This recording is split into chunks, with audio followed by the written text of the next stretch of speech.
Welcome to the Mindshift podcast. I'm Brandon, and one of the goals here is to keep thinking. This is something that's very important to me and something that I'm always hoping to encourage others to do. One of the things I've been thinking about a lot, I don't even love this term, but kind of the role of the atheist advocate. I think that my guest today will have a really good perspective on this, and maybe there's better ways that we can frame this, like reducing religious harm. But either way, to have this conversation and to help me process all of the things I've been considering for the last year and a half, I have a very special guest today, and this is Kristi Burke. Kristi, welcome to the show. Hello, thank you for having me. I'm really excited to be here. Thrilled to have you. I am a huge fan. I think anyone in our space at this point knows you. So unfortunately, I don't think I'm doing you any favors. I don't think I'm introducing you to my audience. If they know me, they probably know you. So I don't think we need too big of an intro, but I'm going to ask you a few things just to help us set the stage. Sure. But first of all, again, huge fan. I think that you are a wonderful voice in this space. Not only is it nice to have a female speaking in a rather male-dominated space,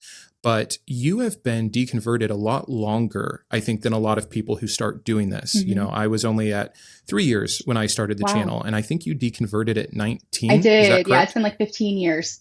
Yeah. And so, you know, for you to have a whole decade under your belt before you really started making any kind of content, if I'm understanding some of the math when you started TikTok and things like that, I think that you have a more mature deconversion going on than many people who do this. And that shows in your videos. And it's also why I'm going to be picking your mind today on this topic. Okay. So very excited to speak with you. Yeah, no, I'm really excited. I feel like our names get brought up all of the time together. I feel like we share the same viewers. All of our subscribers are just kind of crossovers. So I think this is going to be really cool for the community. Yeah, it's we had joked about that in email. It's really funny, whether it's good or bad, by the way, because I've seen, you know, Christian reaction videos that are like, Mindshift and Kristi Burke both said God is evil, you know, blah, blah, blah. Yeah. Or a lot of times when I get a really nice comment, it's someone saying, you know, it was you and Kristi Burke that really helped me in the last year or something. But yes, our names seem to be constantly attached. And I think it's because we have similar backgrounds and similar styles. So I'm excited to explore that with you today. But my first question to you is, why should we be talking about this? Why should we be thinking about what the role is for any atheist out there? You know, how vocal should we be? What is our responsibility if we even have any? How would you frame that? And why do you think it's important to talk about? Well, I think within the context of what I do here, my atheism is directly linked to being an ex-Christian. And I think that's really important. I don't get online and talk about this stuff just because I'm an atheist. I get online and I talk about it because I've been through it. I used to be a very devoted Christian, and I have firsthand experienced the harm that comes when people are raised in these ideologies that kind of force them to be a certain way that they may not have otherwise been if they had been raised with freedom, you know, to think and believe and be themselves. And so I've seen firsthand the damage that's done when you grow up and you realize that you might not believe all the things you were taught to believe. And then I look around and I see all of these other people who are going through the exact same thing, who are questioning their faith, who have been taught to believe one thing, but they realize that that might not be true. And that causes a lot of confusion. It causes a lot of fear. It creates divides in relationships, you know, with family and church members, community members. And I think that this needs to be talked about. I think that we need to be talking about what people go through when they walk away, and also normalizing a life outside of the faith. And it might not look like atheism. I try really hard not to just promote atheism on my channel because it's not about that. I don't care if people are atheists. People believe all kinds of things for all kinds of reasons. But I want to normalize being an atheist, being someone who doesn't believe in God, and show that you can still be a good person. You can be a critical thinker. You can live a good life, and you can enjoy your life outside of those, you know, Christian confines. Yeah. No, that's excellent. And I think it's good reframing. You know, you and I spoke a little bit before the call that reducing harm is a shared goal that we have. And maybe to start off with a hard question that I go back and forth with all the time. I want to be a good advocate for religious freedom and religious belief and freedom of speech and all of these things. And I know there's a lot of Christians out there who would say, but Brandon, I don't have a bad version of Christianity. It's not harmful. It's made my life better. And I want to share that with other people. But I have this nagging thought in the back of my head that's like, well, you're propping up something that is inherently harmful if you believe the core tenets of the text. And so I just go back and forth with like, what is the proper balance in terms of a desire to help people reduce harm, but also not silently condone something that can lead to harm? Let me know if that makes sense and your thoughts around that. It does. I don't know that there's a perfect balance, and I don't know that there's a perfect answer to that. I think we're all just kind of coming from our own experience and trying to do the best that we can. And when I first started creating content on TikTok, I had this desire to kind of fight against the very thing that harmed me, fight against Christianity and help free people from, the chains of these ideologies. And as I've grown and I've had more conversations and I've been making this content, I do realize that there are a lot of people who have their own interpretations of this book, of this faith, that, don't look like how I was raised, and that they don't necessarily go out and utilize these beliefs to cause harm in the same way that fundamentalists or evangelicals might, or these Christian nationalists. And so I think it's important that we see the distinction, but at the same time, there is what we see as a serious threat, I think, in our country, in our world, to our democracy, to people's personal freedoms. We see children being indoctrinated with these ideologies, and we see people going out and causing a lot of harm in the name of this religion and this book. And so I think approaching it with the intent to be as compassionate and empathetic and understanding as possible, that everyone has their own faith, everyone has their own beliefs, while also raising awareness of how much damage is being done, at least within certain circles of Christianity, if that makes sense. You know what I mean? Because I think we can talk about the harm, we can talk about the damage, we can challenge the ideologies, but we can also be understanding, especially as ex-Christians, to the fact that people are only operating from what they know. A lot of people were just raised this way. It's their own only reality. They've never had a reason to question it. They trust their pastor, they trust their parents, they trust their church, and they're just doing what they know and what they believe. And until somebody comes along to provide an alternative perspective, to get them to question what they believe, they're just going to keep operating from what they know. And so I've really shifted my goal over the last year or so to be more so just a voice for people who are already questioning, who are already walking away and just need that validation, that confidence, somebody to ask questions they never thought to ask before, while also, trying to be empathetic to believers and to the faith that they hold. I am very much a person who supports religious freedom. I would never vote against the rights of Christians to be Christians or to live out their beliefs. But at the same time, I want them to show me the same respect and not force what they've got going on onto me as well, if that makes sense. Yeah, no, I think that I've made a similar shift myself. I'm still torn because there are times where I go back and I'm like, well, they're still going to promote the same Bible, right? They're still going to raise their kids with the same thing. And yeah, maybe it's still going to be this better version and it's not as extreme, but I don't want any child reading certain verses or the majority of verses that are in this Bible, because I think they are actually harmful. I think they're bad ideas. I think they lead to bad outcomes. But again, I would never want to go further than that. I'm not trying to pass any laws that are going to prevent parents from sharing what they believe with their children. This is something that I've had another conversation recently on. It's like everyone calls everything indoctrination. And I don't like that. I think that I don't either. People are going to share what they believe. Of course they are, no matter what. Are some things worse beliefs? Yes. Can some of those beliefs lead to worse actions? Yes. But when you start trying to draw those lines, I think you get yourself in some really tricky territory, some very tyrannical ideas, and I don't want that. So I have compromised on the side that you're on, which is, all right, let's make it about empathy. Let's make it about freedom, but let's also make it about awareness, where we can just help the people that are either already doubting or deconstructing get more insight and a voice that they're not hearing from the rest of their, group, their pastor, their friends, their family, that are continuing to tell them how they're wrong and why they shouldn't be doing these things, et cetera. So I think we agree there. I think that's good. I think there's still a lot left to kind of iron out. From your own experience, I think you were raised Southern Baptist. Is that correct? I was, yeah. Do you struggle with the idea of what your parents taught you and how they lived their life and how they had you living your life? Or are you over that? Did it take time to forgive them? I mean, how do you reconcile your own upbringing with this religion? Oh, that's tough. So I don't have relationships with my parents. I don't have a Mm, relationship with my grandparents and several members of my family either.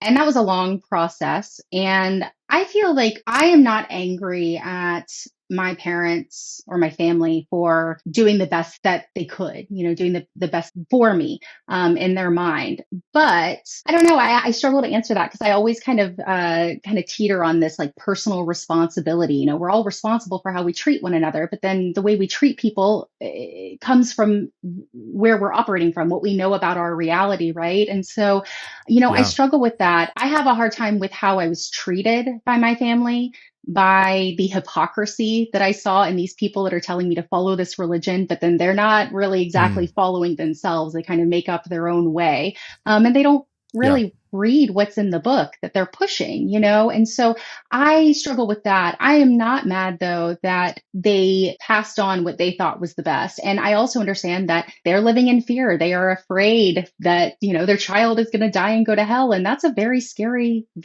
thought. And when people are afraid, they act in really bizarre ways. And so I've had to kind of grow and heal from all of that stuff and really understand that they were just doing the best that they could.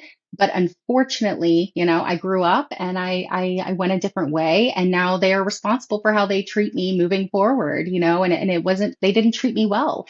So, I had to Mm, kind of sever those relationships because of that. And that's really hard. And a lot of people have to go through that. I mean, that's a big part of the reason we do this, right? Because we see how this just like divides people. It like tears people apart because people are very set in their ways and they're very afraid. And I don't think that there's anything to be afraid of when it comes to the Christian religion. I don't think we need to be afraid of hell. I don't think we need to be afraid of God's judgment and God is so angry and upset with us and disappointed. I don't think that those are real fears. And so my goal is to kind of break through those fears, ask people, why do you have these fears in the first place? Let's work through this and really get people to question why they're so afraid, because I think that in turn will change the behaviors, if that makes sense. yeah. And if it's too personal, just let me know. But then I'm assuming your separation or boundaries that you have with your family are because of the religious differences, or maybe, once you came out, how you were treated. Is that correct? Or is there more to it? Um, there's more to it than that. Everybody's got their own kind of weird family Sure. drama. Yep. But I think it all does boil down to that. When I walked away, I was 19, but I didn't really sever the relationships until probably about 4 years ago or so. And Okay. so it was like a long journey of trying to find middle ground with these people. And then after so long of like breaking out and being expressive about what I think and pushing back on these ideologies, they didn't like that. They didn't want me to be outspoken, just like all the people in my comments. They don't want me speaking up about it. They want me to just be quiet. If I don't believe, be quiet. And Yeah. I don't believe in that. I just don't believe in that. I think that if there's something you want to express, you should get to express it. And the people who love you should be willing to, sit with that. That is theirs to sit with. And if they can't sit with that, that's not my fault. And so, after so long, you just have to kind of walk away from those relationships that are bringing you down. And, that's really what it boiled down to. I think that it's really beneficial for people to hear from all kinds of non-believers or ex-converts or whatever you want to call us, because we do have these different stories. I have a lot of relationships that have been impacted, none that I've quite had to completely separate from. And sometimes that I think maybe I am actually the one being unhealthy by allowing this continued negative presence, et cetera. And it's something our generation in general is going through a lot that I think Yeah. many generations didn't before, whether it was through loyalty, some warped sense of loyalty or what we owe our family or things like that. And yeah, we all become adults eventually, and we have to decide what's beneficial to have in our lives. And it can be really hard to be kind of on the first generation that's really willing to do this, to separate, to, divorce their parents or their family. And I know there's a lot of pushback and blowback. And then especially from a Christian community, they just look at you as the the wayward child that wanted to sin and wanted to go your own way. And, look what it did. This caused division in your family. And I don't want to speak for you, but the frustration that I have, because I've seen that played out so many times, with other people or other relationships, is like, no, you were doing simply the same thing they were. You believed something. You had your own reasons for believing it. You decided you wanted to share that belief, which is evangelism. It's literally what you were raised to do. They just don't like your belief. That's it. That's the only difference. But you can't say that you're wrong for having conviction and holding to your truth and wanting to help people in the way that you see it to be helpful. And so I think that's very frustrating and hard. And I really appreciate your maturity to be still empathetic and understanding where they came from. But also, at some point we have to draw lines in the sand and protect ourselves. I think just to kind of add to your point there, they raise us in these communities to be bold and to be outspoken and to always say what you believe no matter what, and to go out into the world and share what you believe, right? They raise us with these core values of never backing down from your convictions. And so I think it's really interesting that when we do the deep diving, we try to learn and we're soaking up this knowledge, and then we realize that, our beliefs are changing, our perspective is changing. And then we talk about that. And we continue to be bold and outspoken and go out and express ourselves. Now that's demonized, right? Now they're like, no, be quiet. Yeah. We don't want you to talk about what you don't believe. Don't be bold. And I think that's really interesting. I wish that more Christians would kind of sit and chew on why that is, on why they would raise us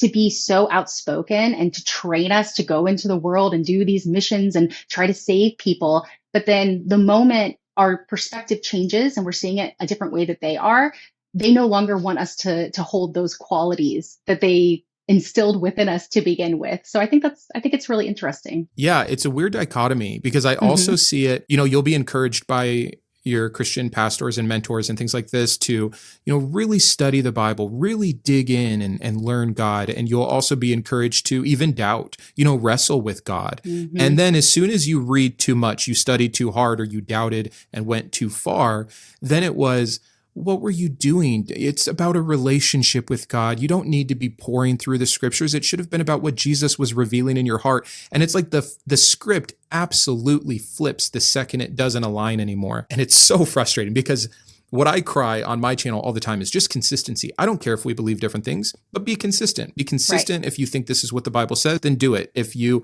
are going to tell a child to act this way, then when they act that way, don't shun them. Consistency is the name of the game, I think. And I wonder, I hadn't really thought about this until you just brought this up. Oftentimes, those who recently deconvert or who have deconverted in general, they do become very vocal, even if they don't start a channel. I think we can all think of that person who became an atheist and it's like all they want to talk about for a while.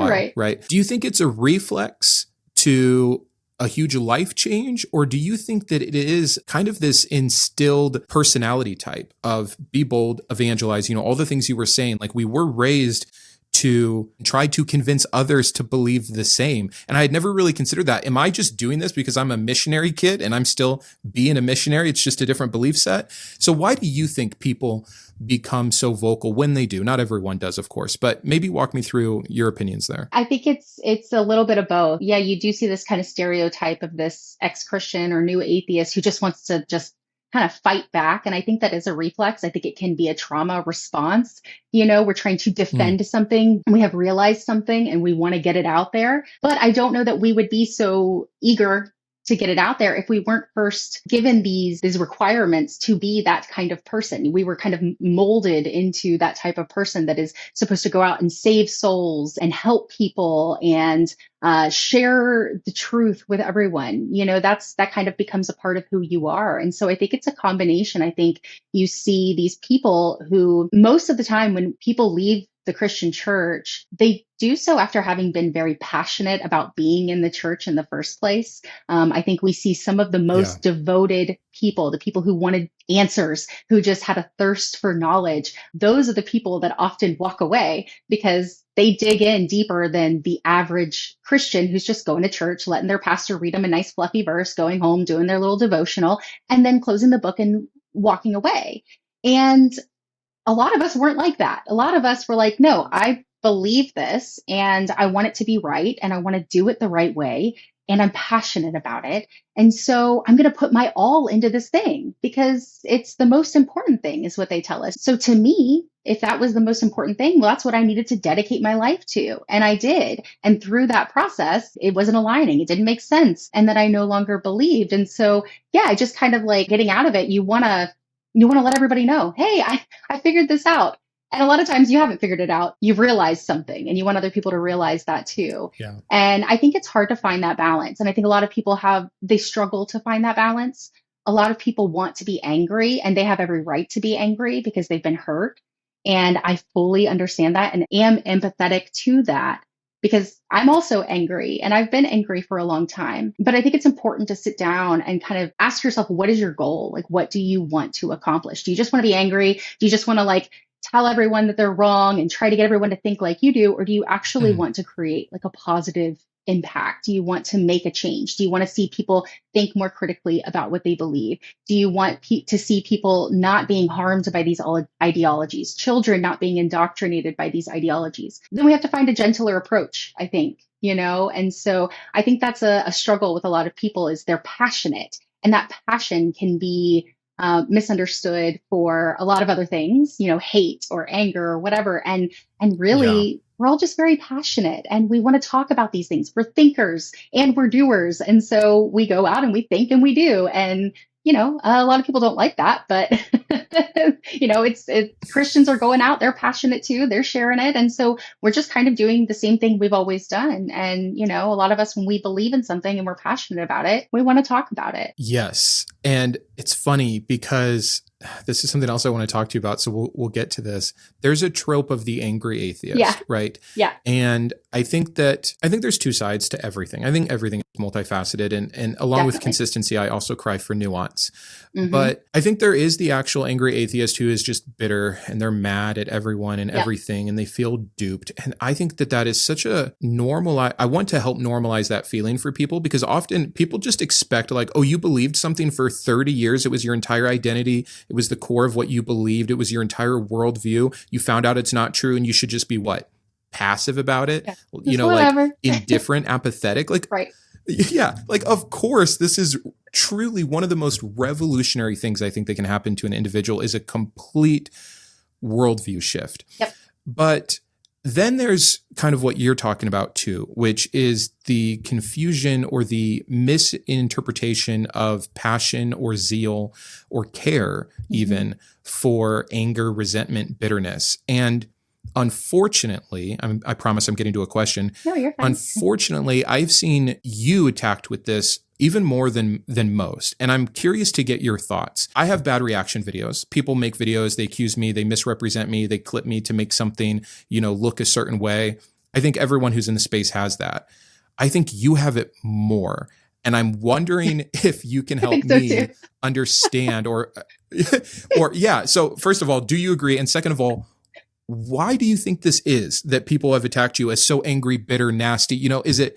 I'll let you answer. Well, I think it's a few things. I think first of all, I think that within the society we live in, people do not like to see a confident woman who is stating what she believes and just pushing back against the norm. Okay, so I think in a lot of cases, men can often kind of get away with being passionate, whereas women are kind of mistaken for being angry, because we're kind of taught to be just nice and sweet and passive and submissive. And so I think that's already kind of jarring to people, especially within that kind of patriarchal, bubble that they're living in, the Christians that are kind of within that. So I think they see me being confident and passionate and they automatically go to that kind of like, oh, she's emotional, she's angry. That's just kind of the natural reaction. But also I think I kind of break a lot of the stereotypes that people often expect from an ex-Christian, from an atheist, from a YouTuber who's talking about being an ex-Christian atheist.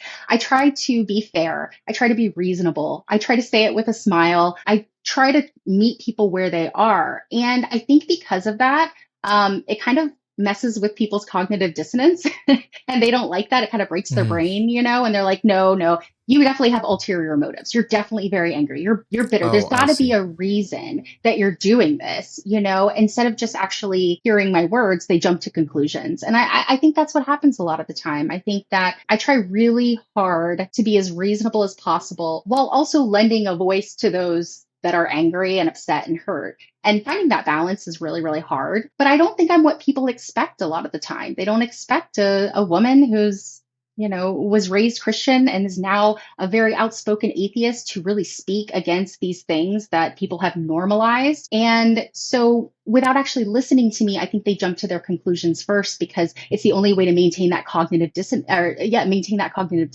that, they have a vision of what I should be.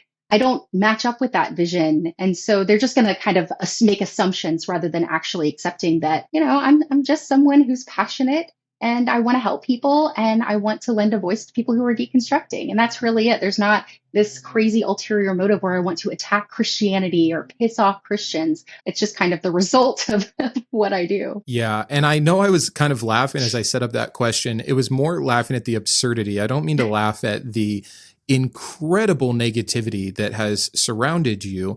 And I don't want to speak for you. You made a video when you came back. You took what was supposed to be kind of a 1 month break and it turned into like an 8 month break. Yeah. Did it lead to that long of a break where, maybe speak a little bit about how does it affect you and how do you think about it and how do you process it? It doesn't affect me well. I think I try to kind of brush things off and be very, just kind of move forward from it. But I would be lying if I said that the negativity didn't really get to me because what we're doing is really kind of, we're putting ourselves out there and just kind of opening up this like trauma wound and being very vulnerable to the entire world, to just inviting them into the very thing that caused us a lot of pain and grief and trauma. And that can be very scary and unsettling. And I talked a little bit in my video when I came back about the fact that I was diagnosed with ADHD, which is something I've always had, but I was only recently diagnosed. And it's really kind of made me realize a lot about how the negativity impacts me and how my brain processes it. And it doesn't process it well. When I was growing up, I was bullied a lot as a kid. And I think that my family were kind of bullies to me growing up too. And so I've always kind of like experienced that my whole life pretty much. So it's not really something I want to continue to experience. I don't like getting on my YouTube comments and seeing all of these people talk about how I'm dragging people to hell and I'm such a terrible person and, I'm just so hateful and angry. It doesn't feel nice. And I don't like being misunderstood. That's probably one of my biggest pet peeves in life is being misunderstood, because I think a lot of times people do misunderstand my intent, my purpose, what I'm trying to do here. But there are a lot of times when I've just wanted to like get off the internet, take my face off the internet and like hide in a forest somewhere and, never get back online again. But I have gotten so much support. My channel has continued to grow. Even when I took a long break, it was growing. I've gotten so many emails and comments from people that say my content specifically helped them deconstruct or prompted their deconstruction, or they were scared and now they're no longer afraid because they listened to me talk these things out. And that's really important to me. That gives me a lot of purpose and meaning in life. And I think that I have a very unique perspective. I think that I've done a really great job in therapy and healing from this stuff and kind of growing. And so I think that since I am capable, I should get online and I should share my story and I should talk about these things as long as it's continuing to help people. And I've seen that. I see that people find value in what I have to offer. And I think we need more people talking about this, especially women. And so I balance that. I understand that it's hard. Some days it's harder than others. I struggle with the responsibility of speaking to so many people and making sure I say things the right way, that I'm fair, that I'm reasonable, that I'm rational.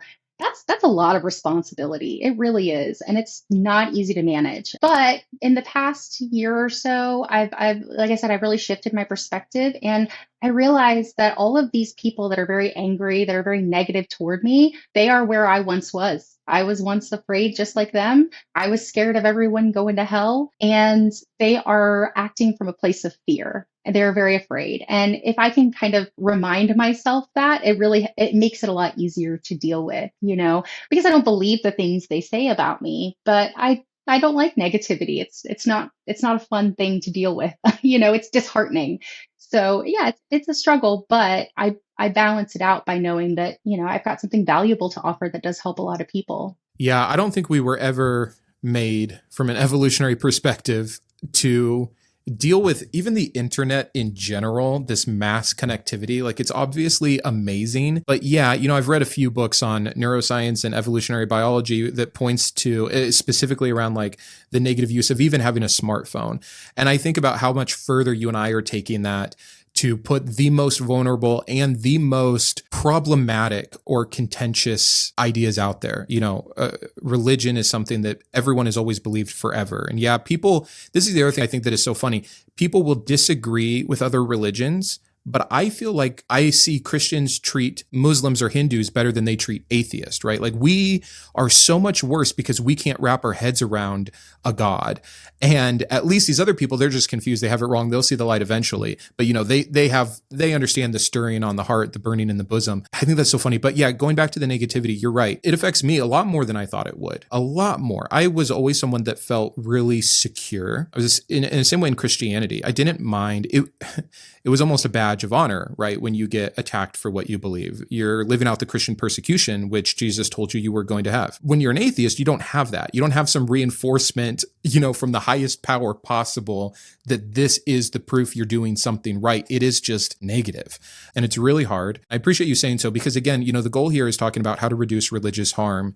And not everyone's going to have a platform or a channel. But even if there's one person out there who speaks up one time to a friend or a family member about the harm they're seeing coming from this religion, and they get that pushback, that negativity, it is unsettling and it is very abrasive. When there's so much, it can just completely disrupt you. Have you ever thought about quitting your channel? Yes. Yeah, definitely. I did not know if I was going to come back after my 8-month break. Yeah. I decided to just take time, and I was like, I'm not coming back until I have my head straight, until I feel good. Yeah, I don't really know what it was that made me come back, other than I just feel like this gives me a lot of purpose, and I see that people are still getting a lot out of my content. But yeah, no, I definitely have thought about quitting many, many times, and I still think about quitting. I still wonder how long I'm going to do this for. I don't know if I'm going to keep working hard to grow my channel. I didn't expect such a fast growth on my channel. I wasn't really even trying. I just had something to share and say, and I put it out there, and it's grown very organically. And so I just kind of hold on to that. I hold on to all of the people who I know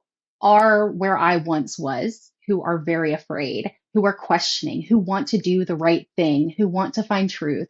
And they have all this pushback from their family and their pastors, and all of these apologetics, these arguments that have been neatly packaged and handed to them. And, they're given all of these manipulative gaslighting techniques, telling them they just want to sin if they leave, or they're not studying hard enough, or they're not trying hard enough. And that is an absolutely terrifying place to be in. Like, I don't think that I could express how isolating and scary it is to realize that everything you have kind of created to be the foundation of your life and your existence and your identity, when it's just shattered and you have to start over from the beginning, that is so scary. And there are thousands, millions of people that are going through that and continue to go through that process. And we need people that those people can relate to. We need spaces for those people to come to and to hear their thoughts said aloud, to hear someone else ask these questions, and to hear someone else be confident in walking away, even, when we don't know all of the answers, and just settling in. I don't know. I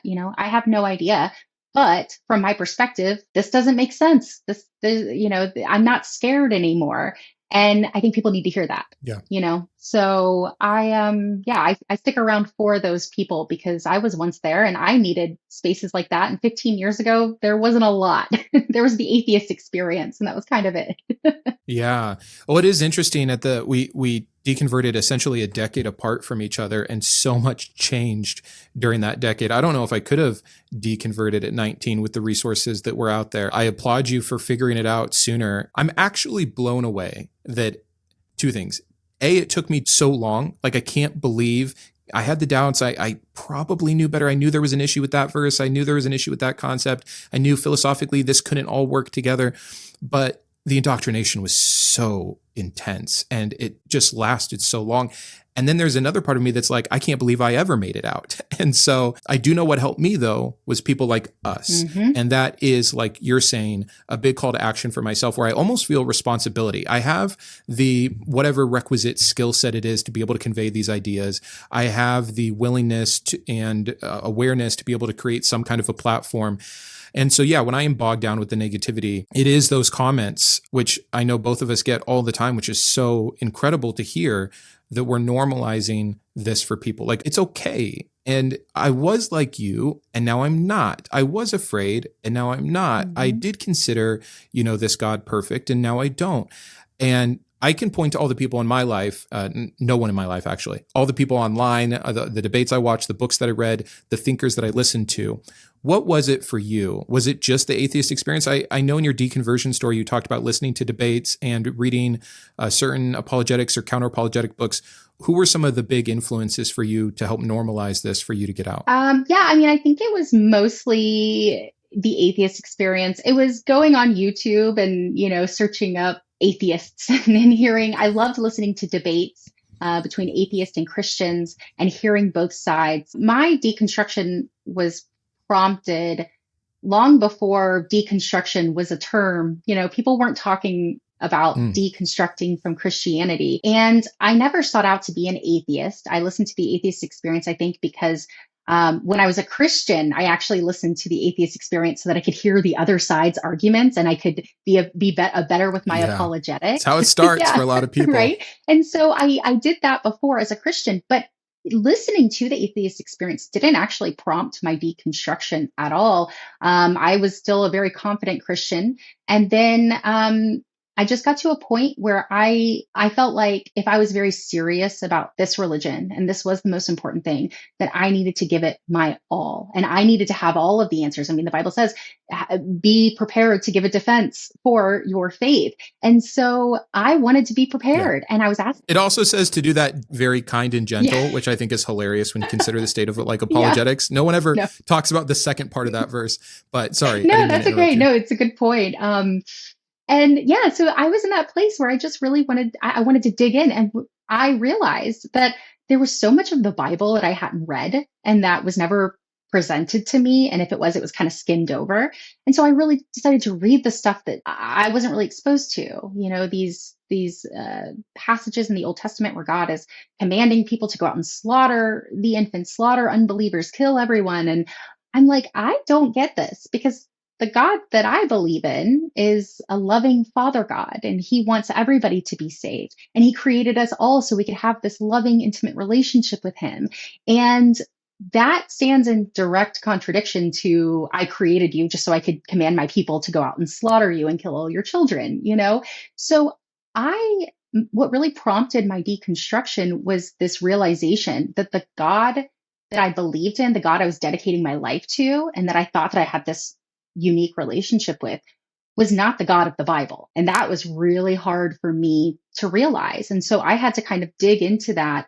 And through that process, I started hearing, I would look up online people talking about these things that I had questions about. And the Christians weren't making a lot of sense. The other side was. And so through that process, I just started, I kind of secretly started watching more debates, watching more atheist experience. And then you get to a point where you're like looking around and you're like, nobody has any good reason for me to believe any of this stuff that they're presenting me. So then the natural conclusion was, well, I guess I just don't believe it anymore. That's just where I land. I don't have a good reason. And until somebody does give me a good reason, this is where I'm going to stay. Yeah. I'm curious to maybe dig a little deeper into what that transition really looks like. Again, it's been a while since I saw your first video, your deconversion story, but I'm pretty sure you went from like this state of, God is perfect and loving, to dating a Calvinist who really challenged you on, it's the same God, we're reading the same Bible, but you have a very different idea than I do. And I know that it caused, I think you guys broke up because of it, but then you went on from there. That's what I remember. So were there transitions while you still believed through different versions of Christianity?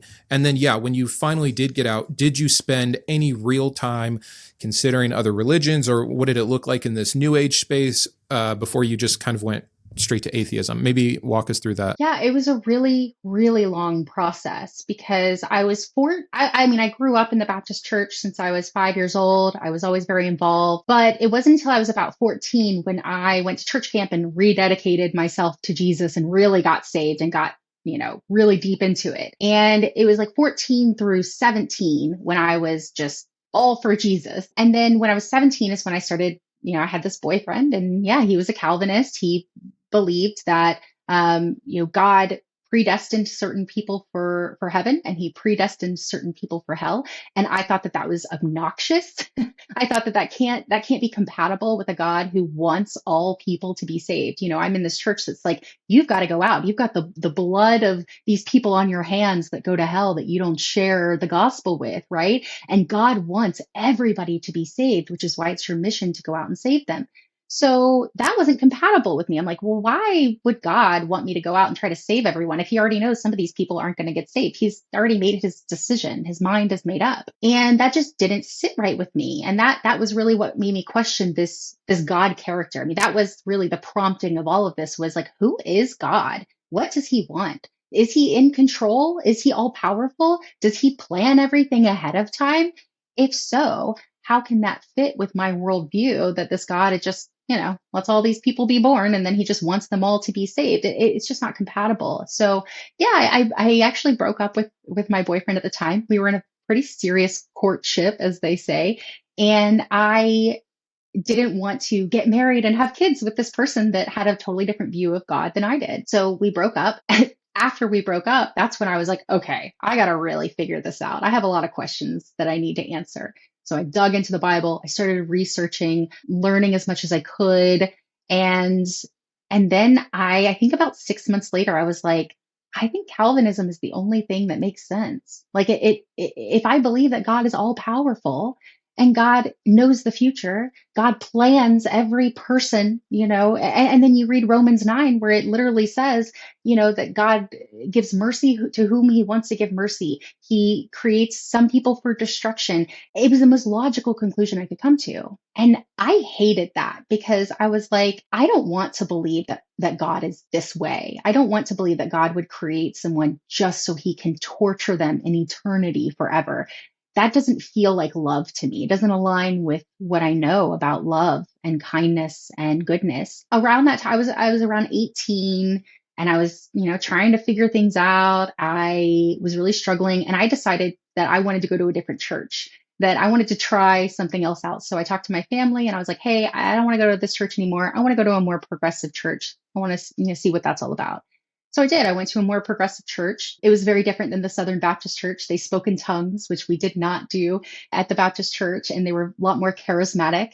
And I felt very uncomfortable there, but I was trying. I was doing the Bible studies and everything. And then after, I don't know how long it was, it's all kind of a blur, but after a while, I think I just got so tired of trying to figure it out, because nothing was making sense. What they believed was different than what my church believed. They were all these people of faith that loved Jesus, but they didn't agree with one another on the core ideologies. And I was like, I'm here in the middle and I don't know what I believe. Everybody's just kind of making it up. And it frustrated me. I got so tired of trying to find God, because I would pray and I'd say, God, please tell me what's the truth. Show me the right way. So I do this right. I want to be right. And I felt like the more I searched, the further away I got from feeling like there was a God there to begin with. It's like, I almost feel like that, just like a separation. And I think that was just like my natural unbelief, but I just no longer felt God like I thought that I did before. I was just so tired and I was fed up. And so I actually started getting dressed on Sunday mornings, saying that I was going to church. I would leave for church and then I would go pick up a friend and we would go drive around and, just enjoy life and do things that teenage girls do.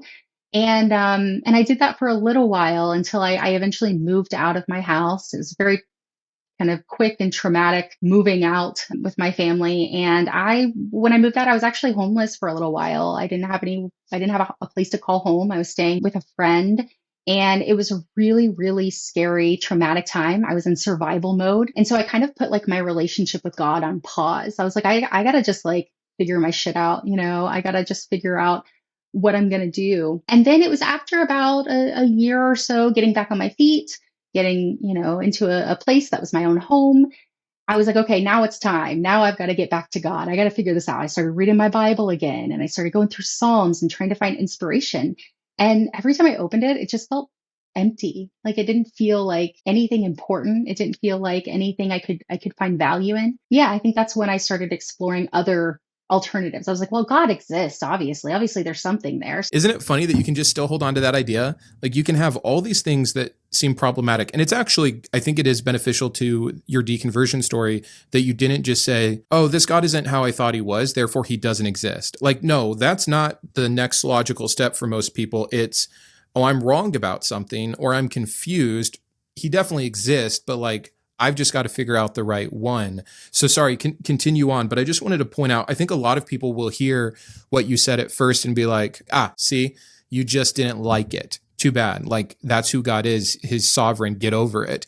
It doesn't mean he doesn't exist, but there's so much more that comes after that and so much more that shows the inconsistencies that lead to the falsifiability. Like there's a lot going on, but please continue.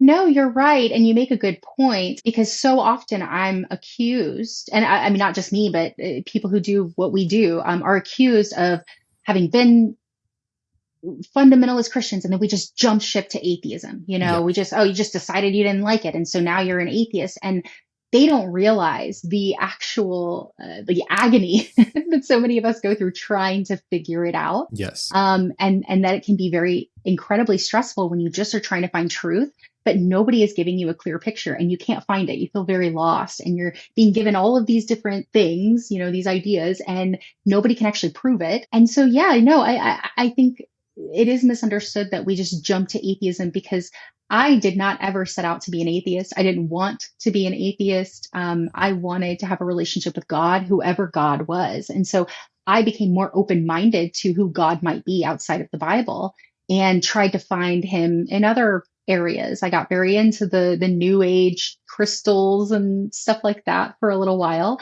And that was kind of like the next step. I think there's like a pipeline there a lot of the times from like Christian to new age. Yeah. And that lasted maybe like a year, not even a year. And I think one day and it might have been from like listening to the atheist experience and hearing people talk more about like critical thinking and really like examining what you believe and why you believe it.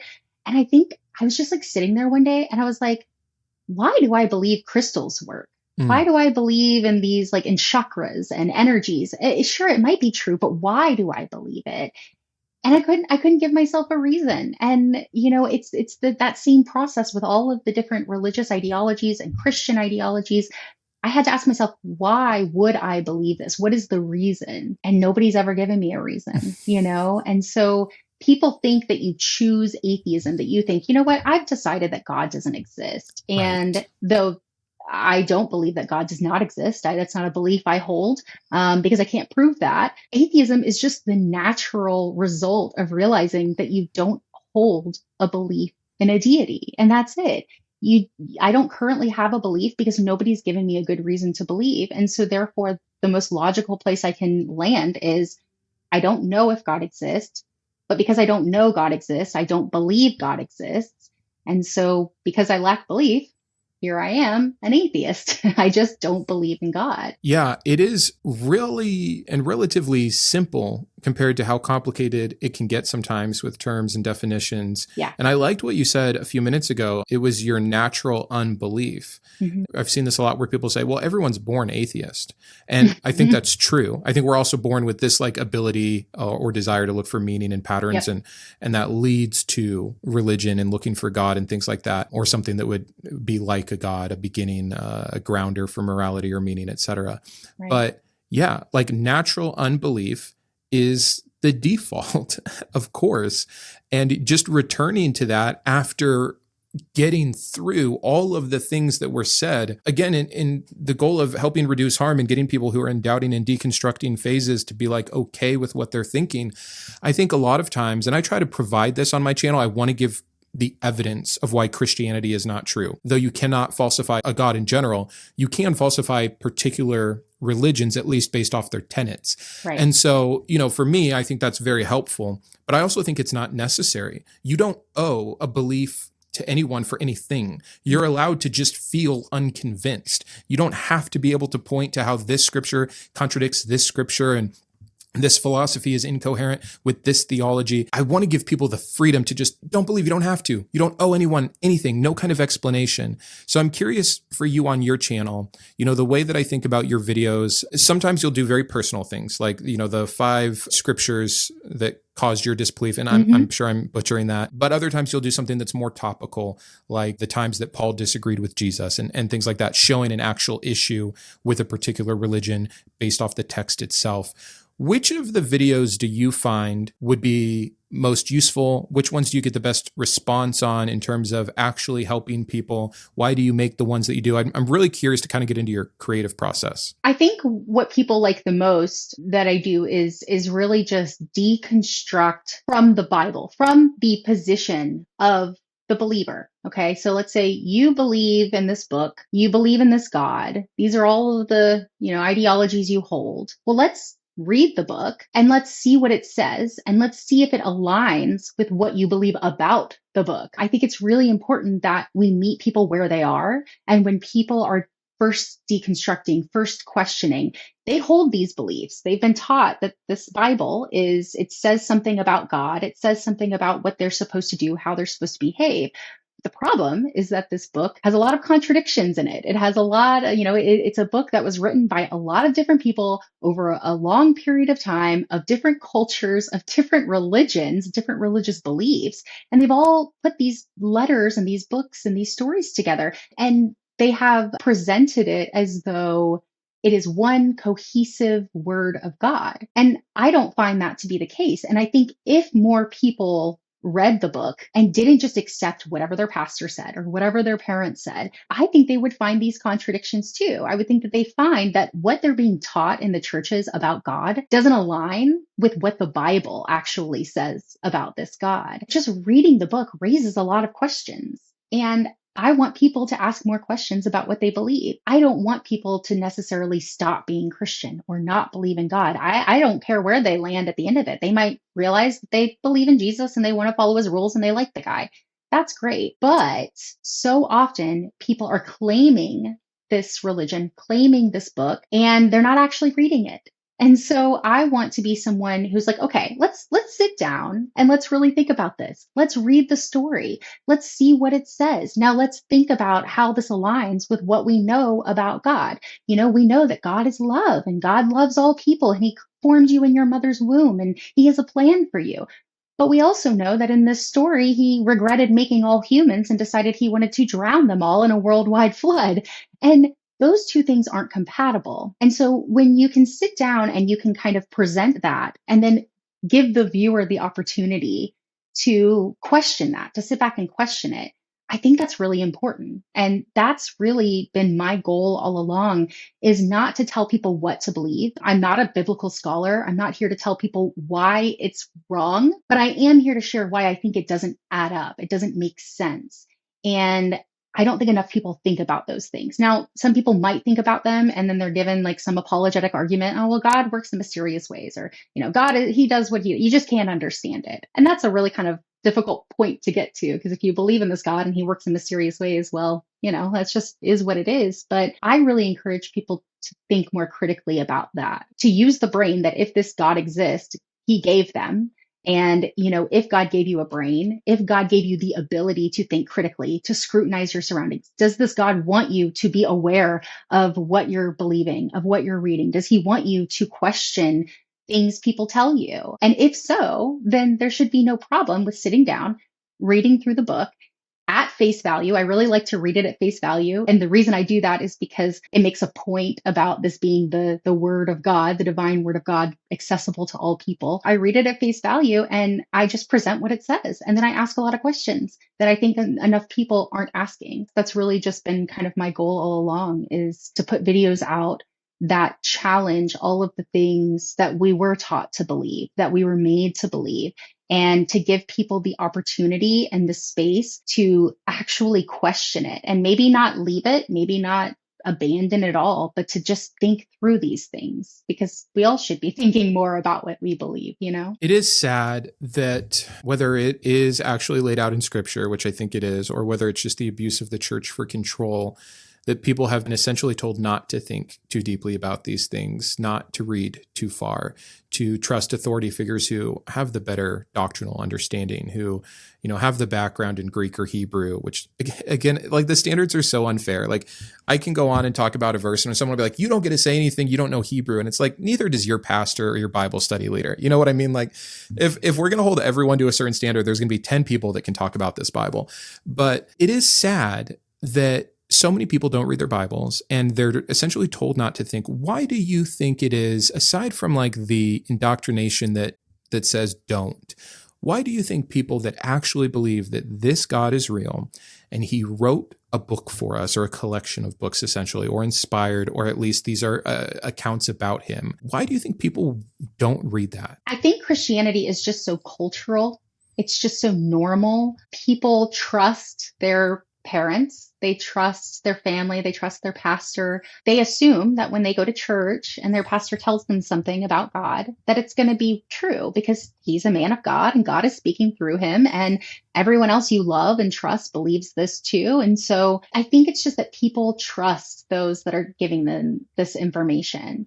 And I think sometimes people do ask questions, but then they're told by the people they trust not to ask questions. And so they get into the habit of, or maybe they don't develop the habit of critical thinking, right? I think critical thinking is something that has to be taught or learned, and then you have to practice it. Like you have to practice it a lot. And even I fail, and we all fail in that, even those that are really trying hard to think through things, we're going to fall victim to beliefs that aren't true. We might see something on the internet that we believe and find out later it's not true. So we all are only operating from what we know, and we're all trying our best, I think. And so I think those people, they just assume that the information they're given is true. And I think a lot of people aren't that serious about their faith. And I hate to say that because I know I get pushback when I say things like that, but there's a lot of people that they're like, this is my reality. God exists. And I know that I'm supposed to, do what the church says. I'm supposed to love God and believe in him and be a Christian. And that's good enough for me because I'm saved. I've got my salvation. I'm going to heaven at the end of it. What more do I need to do? And so I think a lot of people just get complacent in that. And I also think that people do have questions, and they realize that if they keep pressing those questions, they might uncover some information that would shift their perspective. And I think that's uncomfortable for a lot of people. And maybe they don't do it consciously. Maybe it's like subconscious, or a type of maybe almost like a survival technique within them that's like they don't want to go through the process of having to dismantle and question everything they believed in. So they're just going to keep on the path that they're on, and they're not going to ask too many questions because that's uncomfortable. It's uncomfortable to be faced with the fact that everything you believe might not be true. And some people just don't want to face that. And I understand that. Yeah, no, you're right. I think it does come down to fear is a huge one. Or like you said, and again, I already feel the pushback. I hate it too. The reactions that I get when I say this kind of thing. You hear the responses as you're talking, right? Like you know what they're going to say.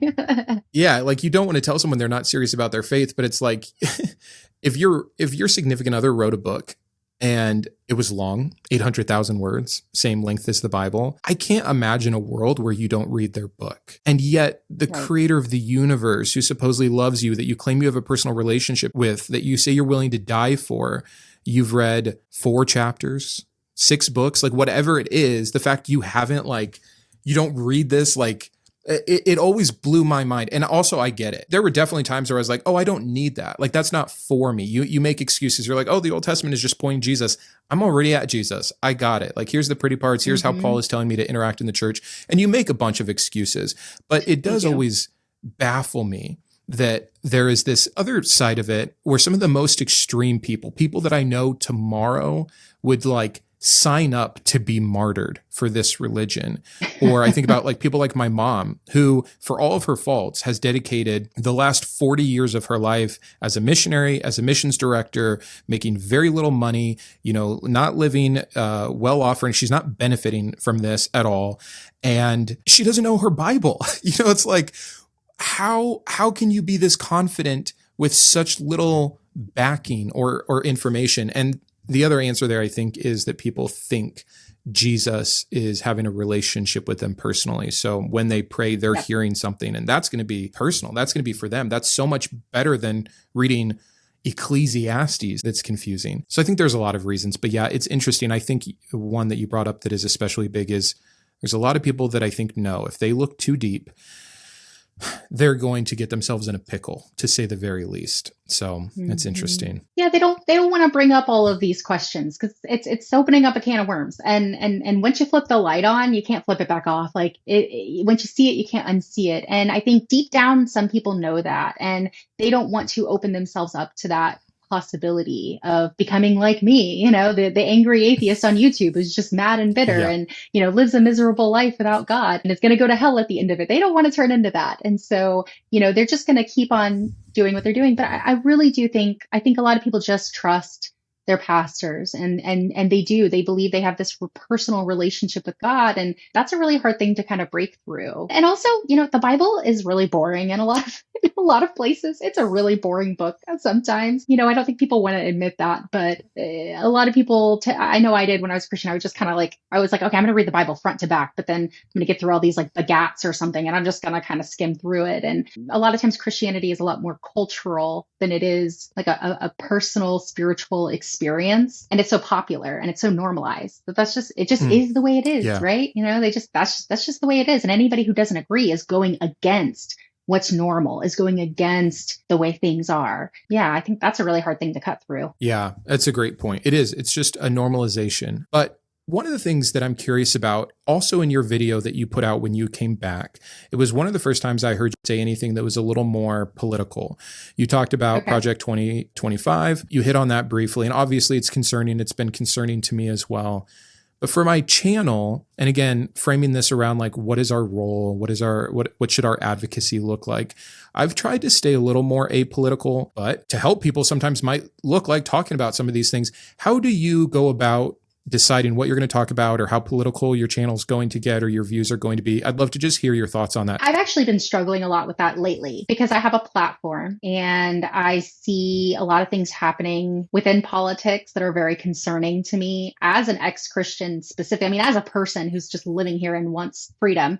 But also as a person who is an ex-Christian, sees a serious rise of Christian nationalism, or at least the Christian nationalists getting a lot louder. And I feel like I need to talk about that. I think it's important, but kind of coming back to like, what is my end goal? My end goal is to get people to think more critically, to examine their beliefs closely, to really question what they believe.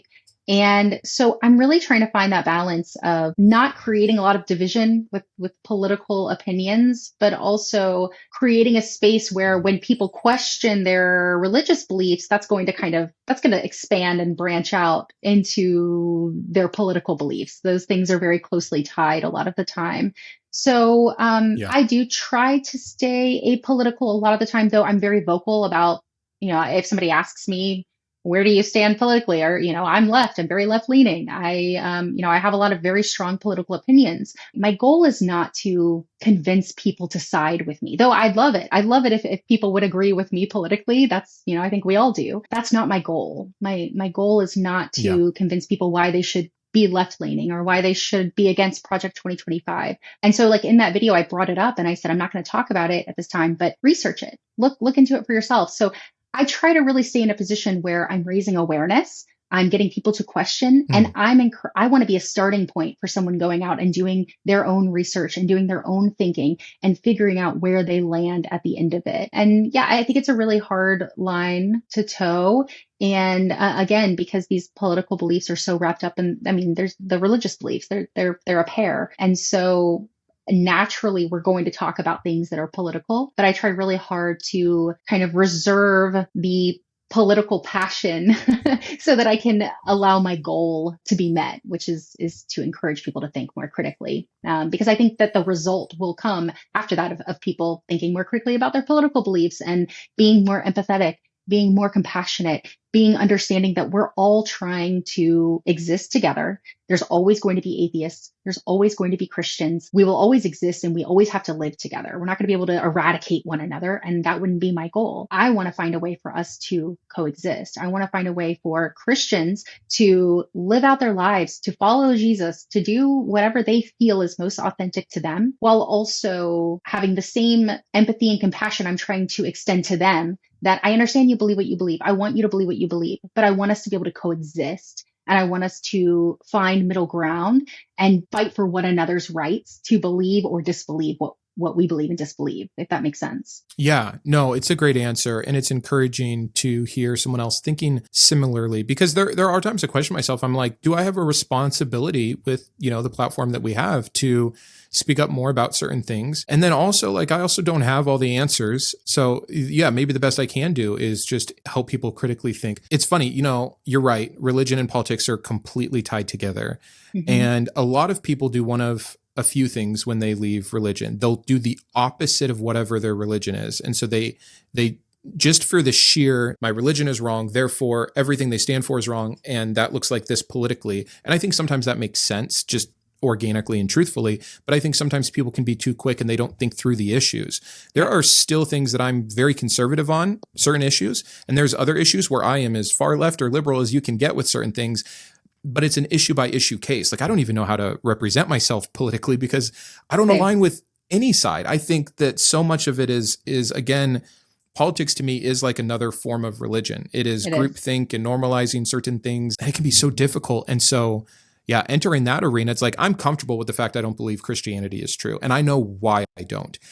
I'm still having to relearn and rethink and re-educate and re-research all of the issues I once had an answer for, because it was the Christian answer for. Right. And that's taking a lot more time than I thought it would. Have you found yourself just, once the veil of religion was lifted, did you just kind of have an understanding about other things being right or wrong? Or have you found that you also have to wade through almost to the same degree that you did with religion? And it doesn't have to be political stuff, just other ideologies, other thoughts, other beliefs or hierarchies in general. I think that I've been constantly evolving and changing since I left, and that I left Christianity. I had very strong views about some things, and then I've changed those things over time. And over, 15 years, I have had to really examine everything, everything that I believe that doesn't just have to do with Christianity, but, politically as well. And I am constantly kind of flowing in and out of different political ideas. And it's a really sensitive subject for a lot of people. And a lot of people don't really allow for nuance in these conversations. If you make a statement about, something political, no matter how you frame it, there's always going to be pushback because everyone's really kind of like stuck where they are. And I've tried really hard to kind of get myself unstuck from things. I try really hard not to just kind of put my foot down in an ideology and just keep it there. There's some things I believe that are my core values, like empathy and compassion and things like that. But when it comes to beliefs and politics and all of that, I've really tried to be as reasonable and fair as possible. And that doesn't always put you in a certain position, right? You might kind of have ideas about what you believe politically, but you might not be certain about them, because when you realize that everyone's different, everyone's in different circumstances, everyone has different ideas about how they want to live and what society they want to live in, it's subjective and it's complicated and there's no right answer. So I just try to be as nuanced as possible. I try to be as open as possible. And I'm always questioning what I believe. Like, even if I have a very strong political opinion, I find myself arguing in my head. Like I kind of debate myself in my head over these issues to really make sure that I'm seeing it from all sides, from all perspectives. And I think that's something that's lacking in a lot of people. I think people tend to kind of not step outside of themselves and understand that everyone has a very different brain and circumstance. So I've been trying to practice that lately, and it's not an easy thing, and I don't always get it right, but my practice has really been, okay, let me try to understand where everyone is coming from, and let's just see if we can meet in the middle somewhere. Let's just see if we can find common ground. And we can't always, but I don't know. I just try to be fair, It's just about being fair. No, it's good advice. And it's funny too, because we are all human at the end of the day. And of course, there's differences. But one thing that I continually find that has been interesting to me and maybe different than how I first thought about it was that there is so much common ground. I don't care if you're left or right, you're a Christian or Hindu or non-believer. Like many of us still have many core concepts or ideas. I think that generally speaking, trying to see if there's any exclusions, most people would say that it is a good thing to be empathetic. It is a good thing to care about other people. You might argue about where you're getting your justification for this and what the outcome of that looks like, or even the right tools.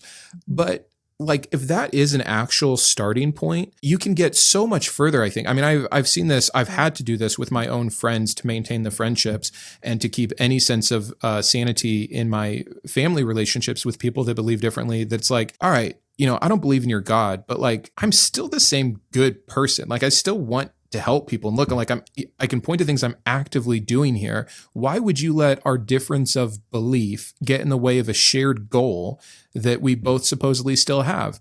And I think that finding that common ground and showing that humility, and this is unfortunately something that like I can see it on both sides. Sorry, some of this is I'm thinking out loud with you now because I don't get the chance to do this with a lot of people. I don't have very many kindred spirits in my life like this. But like, we're proof that we've changed our mind. Mm-hmm. We've changed our mind on the biggest thing you can change your mind on, again, in my opinion. Yep.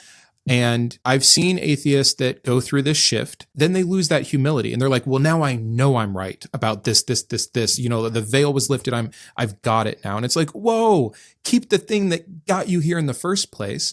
And then on the other hand, I've seen Christians who are like, sorry, I can't help it. I was born into the correct religion. And they've never actually had to be wrong about something monumental or fundamental to who they are or their worldview. Mm-hmm. And I think that both of those are so filled with error, and it makes for such combative arenas that it's unfortunate Christians can't. Like and again, fair enough. If you really believe that you just were lucky and you were born into the country, time and place and culture that allowed you to know the correct God, which should be your first indicator that maybe something's wrong, I think. But okay, you really believe that, of course you're going to be stuck, So as we think about how to help people think through these things and critically think and reduce harm and all of the shared goals we've talked about, what would your advice be for how to communicate between people that have these totally different ideas? What advice would you give people to open doors instead of shut, and how to have better, more constructive conversations? Well, kind of going back to what you were saying,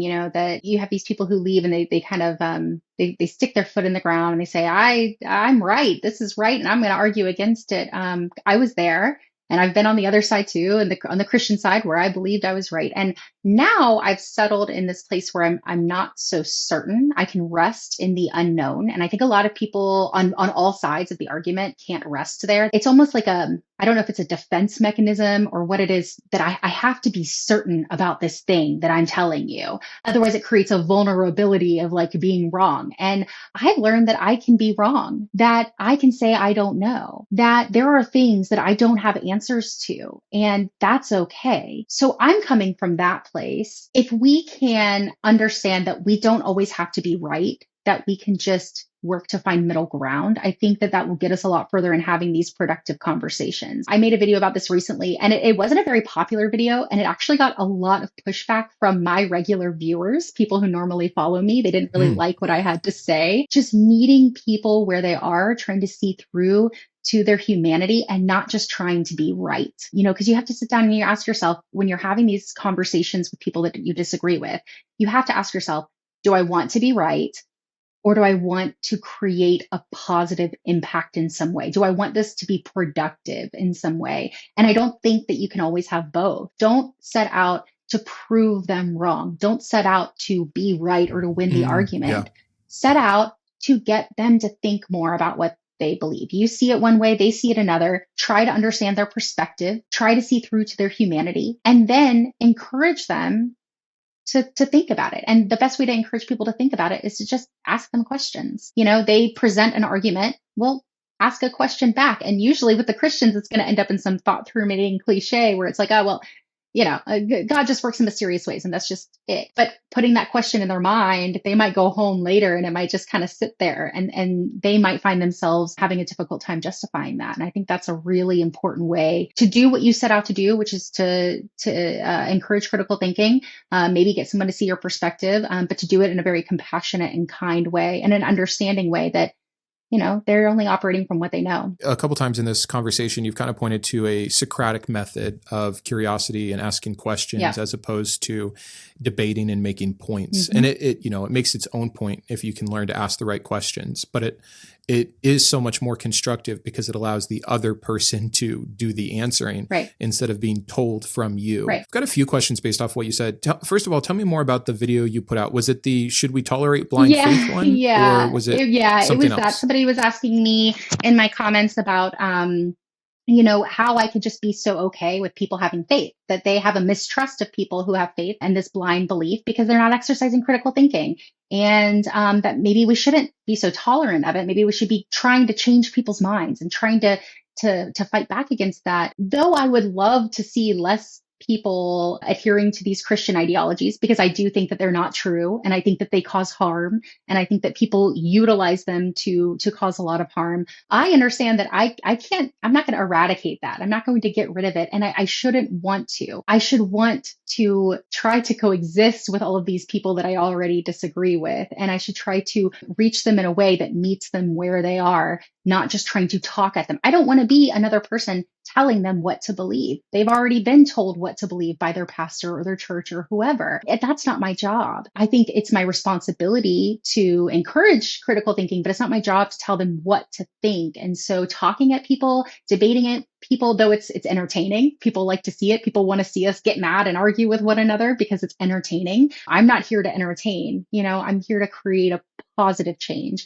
And that's a really, really difficult goal to stay focused on, especially when you're creating content and you want the views and you want people to watch. But, I have to have some integrity with my goal and what I'm trying to accomplish. So people don't like the gentle approach. They want us to be angry and we have a right to be angry. But I think we need to channel that anger in a way that creates positive change, not just makes us feel like, I'm right and you're wrong and you're just believing in something that's not true. It's not productive, and I want to be productive. It's such a good point, and it's such a hard balance to find because, both you and I have listed that watching debates was really influential for us because you got to hear both the Christian and the atheist side. Like in one space, you could hear like, oh, that was a good idea or a bad idea because this or this. And like when they say that, what can you say back? Oh, like he listed that doesn't make sense. And it helps you think through your thoughts better. And a lot of people like to see debates because, so-and-so, like I even hate when the titles, of course, and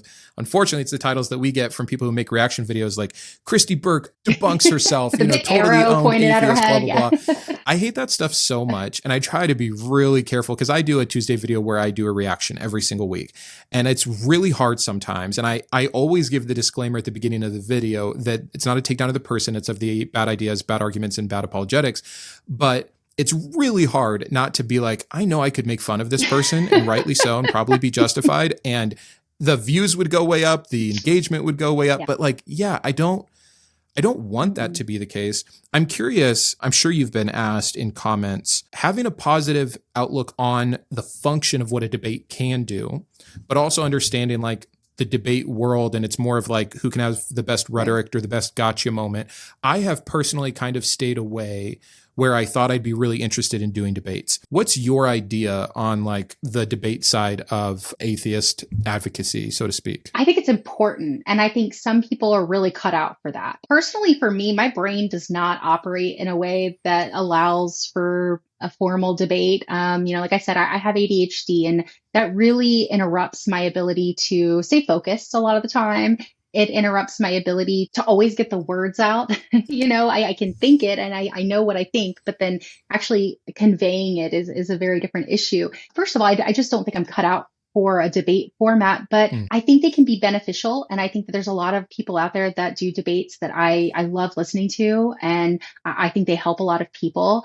But my style personally is really just it's not for that. And I know a lot of people have asked me to debate. I've get a lot of comments and why don't you debate these Christian apologists and all these people? And I'm very interested in having conversations in the future with people that I disagree with. I think it's fascinating, Yeah. and I'd love to meet people that are on the other side and have these back and forth. I used to do that on TikTok sometimes, where I would host lives and Mm. people would, kind of call in, and I would go back and forth with them. I've uploaded a couple of those clips on YouTube, but I'm not interested in a debate where it's just, let's just fight and see who's right at the end. I'm kind of beyond that. I have a different vision, and I don't think my style is for everyone. I don't think that debates are necessarily a bad thing. I think they can be very beneficial. But my style is just really more trying to I'm really trying to get away from like these intellectual arguments, though I like to talk about using logic and critical thinking. Spirituality and religion is inherently, it's emotional, it's personal, it's not always intellectual. And I don't want to get into that trap of it being a purely intellectual thing. I want to talk about how this affects us as people, as human beings, and how it affects our emotions and how we feel about it. I think that's a really important thing for people to reflect on. I'd like to have conversations in the future, but I don't know that I would ever, get into a formal debate. I don't think I would be very good at it, to be honest. Well, you're fine off the cuff. I'm sure you do a lot better than you would think. I too am more encouraged by dialogues lately than debates. And it's hard to have a dialogue with someone who disagrees with you without it getting kind of debatey. I'm super interested in trying it. Like, hopefully one of my next guests on this podcast endeavor is Gavin Ortland, who is a believer and thinks very differently. He's made videos on both of us, I believe. And I've had one other conversation. I had a conversation with Trent Horn, the Catholic apologist. I've seen Trent Horn debate, and then I saw our conversation. And our conversation was so much like we both had the ability to get out so much more information and to really hear each other than, oh, your 10 minutes is up, and now I'm going to make my quip that was the gotcha moment to the thing that you said that is obviously wrong, that all my crowd will love. It is what I hope for more, but at the same time, I love debates. It's one of the things I love to watch and listen to the most. Maybe I'm simple at the end of the day and I like being entertained by it, but also it has moved my mind the most. People always say like, no one really gets convinced by debates. You were, at least atheist experience to a certain extent. I was to a certain extent for sure. Speaking of which, you said something earlier about your ADHD, so how you are neurally, but also personality wise. You've referenced this a few times and how it affects how you process things and what you're more apt to do. I've been thinking about this a lot lately. Do you think there's just certain personality types or neurotypes that are less likely to ever be able to deconvert, or that are more apt to deconvert? Do you ever just feel like there's that person in your life or that and you're like, there will be nothing that will ever change their mind. They will never be able to be reached. They will never think through this in the way that I do. And that makes me kind of sad. And people say that on my channel all the time. They're like, oh,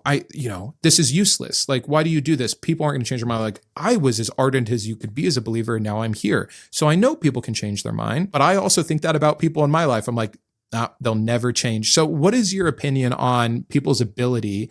Does it come down to personality? Does it come down to how long they were indoctrinated, or to what degree? Like, what do you think about reaching, for an evangelistic term, these kind of people? I go back and forth on this a lot. This is one of those things that I kind of argue with myself about, because I've asked myself so many times, what was it that allowed me to kind of open up my mind and really follow these questions instead of shutting my mind off and just accepting the apologetic argument? Because I have a lot of family members that I have presented a lot of these things to, my questions, and they just shut off. They're like, nope, I'm not accepting it. I don't want to hear it. And I wasn't like that at all. And I really do think a lot of times it comes down to just how your brain works, how your brain processes information, your personality. I have always been an incredibly curious person.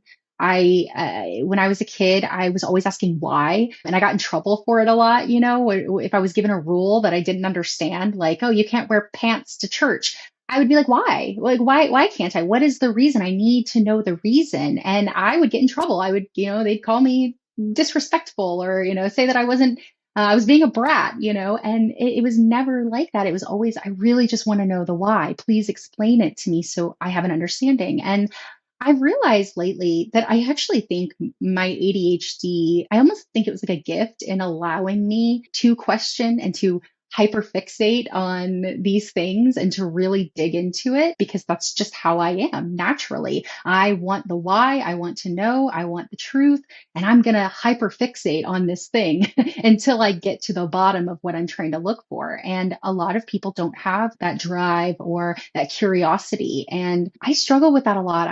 Like, what makes a person willing to question their beliefs? What makes a person willing to deconstruct? And I don't have an answer for that. I don't know. I suspect that a lot of people who left Christianity that were so involved in it probably are neurodivergent in some way. They don't fit into this like kind of typical mold that Christianity is created for. And they're outside of the box thinkers. Within Christian circles, you're raised in a box and you're told, this is what you think. This is why you think it. And don't question it because it's the truth. And some people are just cut out for that kind of a life. They're cut out for just following the rules, doing what people tell them to do. And they're comfortable with that. My personality, my brain, it just doesn't work that way. It wouldn't be authentic to me to continue down a path that doesn't make sense to me. I need to make sense of it before I can dedicate my life to it and tell people about it and all of this stuff. And so, yeah, I really don't know. I don't know that I have a clear answer. I'm thankful that I have the brain that works the way it does and allowed me to open up my mind and question. But I also understand that not everybody's brain works that way. So I think it's really hard knowing, like, can you change minds? Well, yeah, I think you can, but some people's minds are just set where they're set, and I don't know that they can change. So yeah, I don't know. I don't know if that answers your question or not. No, it's fine. I don't expect you to have done a 3-year-long psychological study from a neurochemistry lab to understand the whatever. I was just curious, and I think we share similar guesses. That it does make me change a little bit, though, as I've thought about that, like how I try to relate or talk to people, because the things that worked for me, the things that I was naturally inclined to be interested in, I say this stuff and I'm always careful because I know it sounds kind of self-righteous or bad, but like my goal, Christian or non-Christian, for like my seeking out of consistency, whether that was like some trauma response for safety, whatever, like that's how I was. I wanted consistency. And so if you have a Bible that's inconsistent, that was going to eventually affect me once I got past all my indoctrination.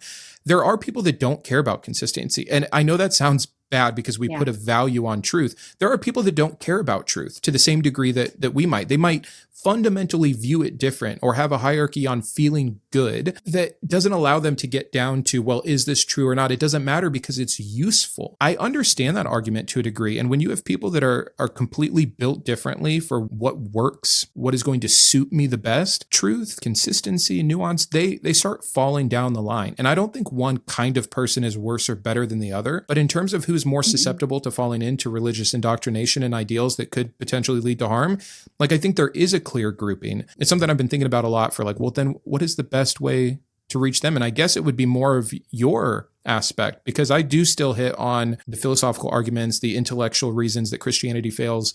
And you have said you're focused a little bit more on the personal aspect. And I guess that if you can point out to someone why it might not work, why it isn't best suited for a successful life, that might be the thing that changes that person's kind of mind. So again, I'm wanting to always understand why people believe what they believe, because if I'm trying to influence something to a certain degree, which I think we would both be disingenuous to say we're not trying to influence people's thoughts. We definitely are. We're putting information out there.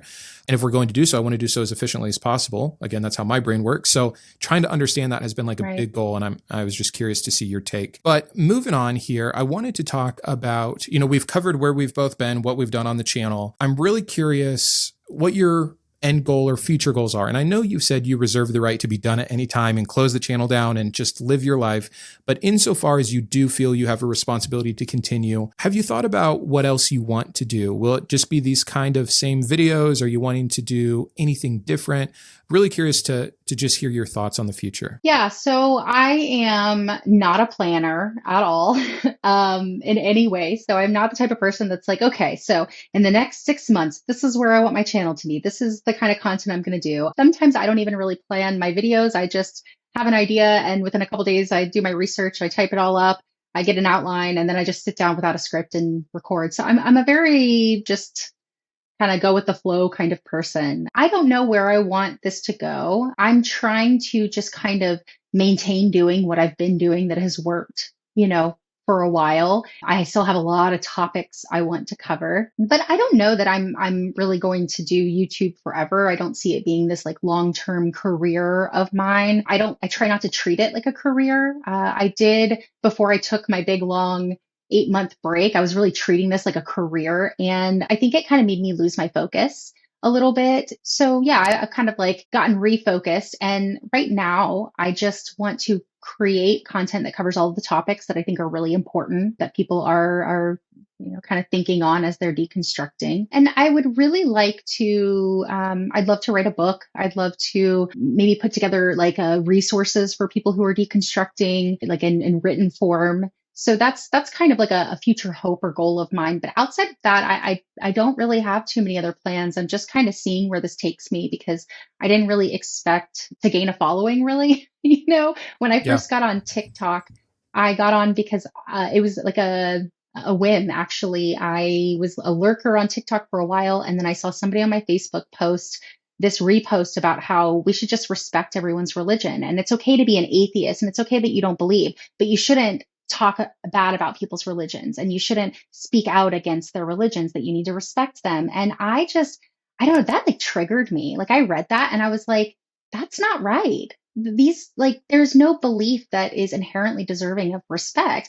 And if we don't scrutinize the things we're being taught, then we're all going to fall victim to really bad beliefs. And so I just got on TikTok and I just like recorded my thoughts on that and why I think that religious beliefs, especially if they are being put out there to the public, they should be open to criticism. They should be open to scrutiny. And that's where I started. And I've just kind of kept going. I'm just kind of rolling with it. And I hope that it continues to help people. And I hope my videos can stay up. Even if I decide to get off of YouTube after a while, I hope they can stay up and just continue to be a collection, a resource for people who are continuing to leave, because we see a decline in church attendance. We see people are walking away. There's like this kind of mass deconstruction movement happening over the last several years. And I think it's only going to keep happening. So yeah, my goal is to build a resource, a collection for people, maybe possibly put that on a website one day, just a place people can go to deconstruct. And that's really my only goal at this time, I think. Yeah, no, that's good to hear. I think that a lot of times anyone who it's actually kind of refreshing, and I don't think there's anything wrong either way. But I think a lot of times the second someone gets a platform, they're like, okay, here's what I'm going to do with it. I'm going to do this, this, this, and this. I think it's great to not know. And I go back and forth all the time. There's so many things I've thought about doing and I haven't done. I wanted to do a call-in show for people that were deconverting. So it wasn't about debating. It was just about, you're doubting, you're in the process, but there's that one thing you're hung up on. What is it? Let's talk about it. Like, I think that would be such a cool idea. I haven't done it.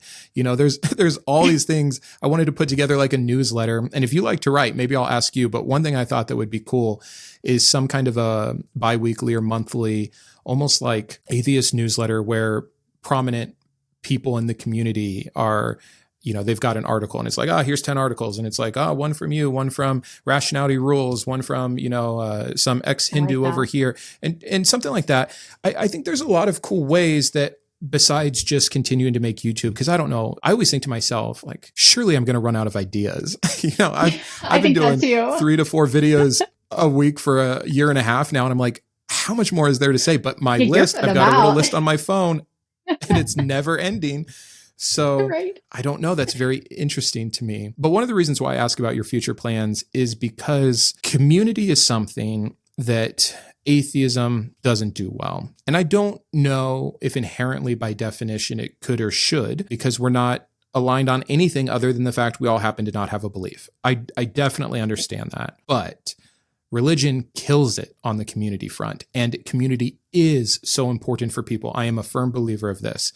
And so most of the harm I have actually recognized from people who have deconverted and deconstructed, it's their new life. It's their abandonment. It's their lack of community. It's their lack of support. And yes, it's great to make a video and give someone reassurance or normalization or help them verbalize something they haven't been able to put their finger on. But I always am in the back of my mind thinking, like, what can I actually be doing to replicate or help out or add to a sense of community for these people? And maybe it is just having a comment section. I don't know. I'm sure you've thought about this, and I'm really curious to hear your thoughts on the following 2 things. A, can we or can't we or should we or shouldn't we have some kind of atheist community, and B, like, what does it look like, or what would be our responsibility in helping with that? I think community is really important. And I also recognize that when you group people up and you organize them kind of behind a belief or an ideology or, something like that, that can be dangerous. I mean, we see it with church. We see this happen. Political groups, it can turn dangerous, I think, and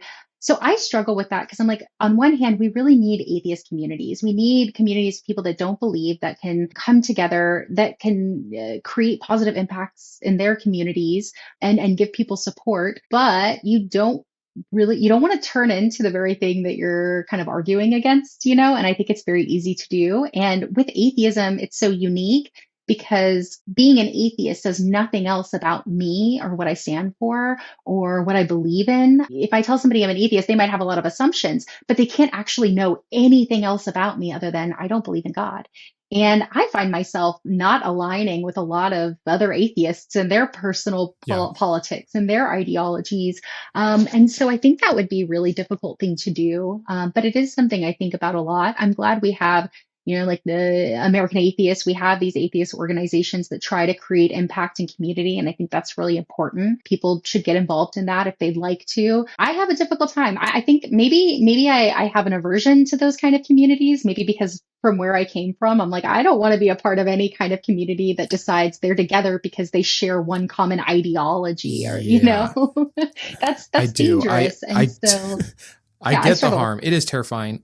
I just hate that, like, then the reality is kind of like tough luck. And that's the thing. Like, this is part of religion too. A lot of people won't leave their religion because they don't like the idea of the reality of that. Well, if God's not real, then that just means and then that immediately stops them. Right. And so I don't want to fall into that same trap and be like, well, it's not beneficial to not have community, thus we should try to create some.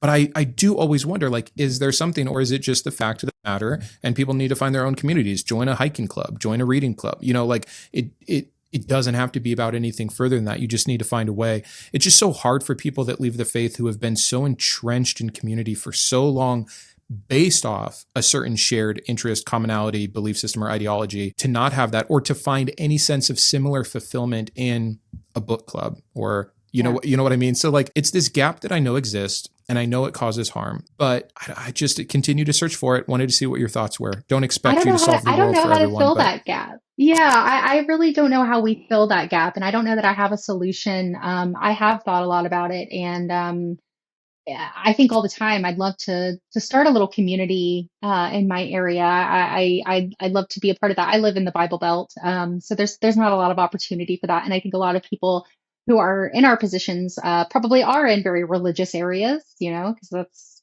you have very religious areas. You're going to have people who leave those religions, and then they find themselves surrounded by all of these religious communities, because religion has money, and whoever has the most amount of money gets to organize and do all of the things. And there's not a lot of money in not believing in God. There's not really a lot of reason to put money into not believing in God. I get accused daily of just doing this for the money. It's like, if I was going to grift, I would fake a reconversion and I would have the biggest Christian channel, the best Christian testimony from atheism. Like, come on. I'm sure you get that all the time.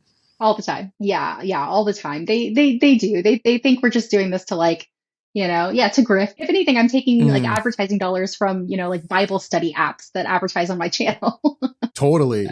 Yeah. I don't think I have any ads that I've ever seen ran on my channel that aren't Christian based. So they definitely target our keywords. That's really funny. Right. Speaking of things that do kind of happen in this space a lot to both of us, before we close out, I want to get some like final advice from you, but I'm also just kind of curious, the things that bother you most, like what really gets under your skin, whether it is a kind of commenter, a kind of argument from Christianity. I'm curious, like your just personal pet peeves in this space. I am very bothered by people who jump to conclusions and don't actually listen. Because so often I think people, they come with their assumptions about me when they go to watch my video, and they probably go to hate watch, they see the title and they're like, what's this girl all about? And then they watch and they come with their Yeah. assumptions. And so often they comment against things I'm not even saying, because they're commenting against a construct of me that they have in their mind. It's kind of like what we were talking about before. They have this idea of who I am, of what my intentions are and what I'm trying to do.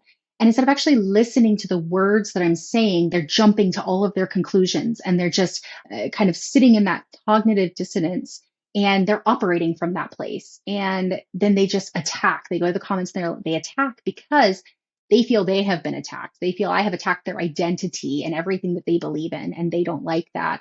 And that really, really bothers me a lot, because I think if people would be willing to just hear me out, like if they're actually willing to sit down and listen to me in the first place, then I want them to actually hear what I'm saying, not just watch with their assumptions and then attack or get angry because of what they think I'm trying to say. So often I'm accused of believing or saying things that I don't even believe, that I don't think. When people say, oh, well, you just want everyone to stop being Christian, you just want to attack Christians. I don't, I really don't. But there's a lot of assumptions, and people operate from those assumptions, and they get angry at me because of their assumptions, not because of what I'm saying. I don't like being misunderstood. I said that before, and it's something I've worked on in therapy for a long time. Is I do not like being misunderstood. And unfortunately, doing this, you're going to have a lot of people misunderstand you and your intentions and what you're trying to do. And it's like, no matter how reasonable and fair and nice you are about it, you're always going to have people that assume the worst in you, assume, that you are the enemy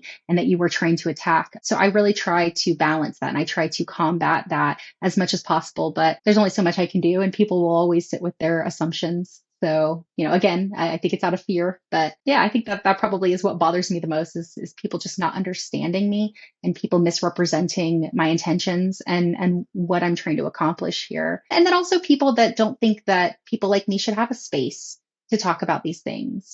People that think that I should leave Christianity and then shut up about it forever and never talk about it.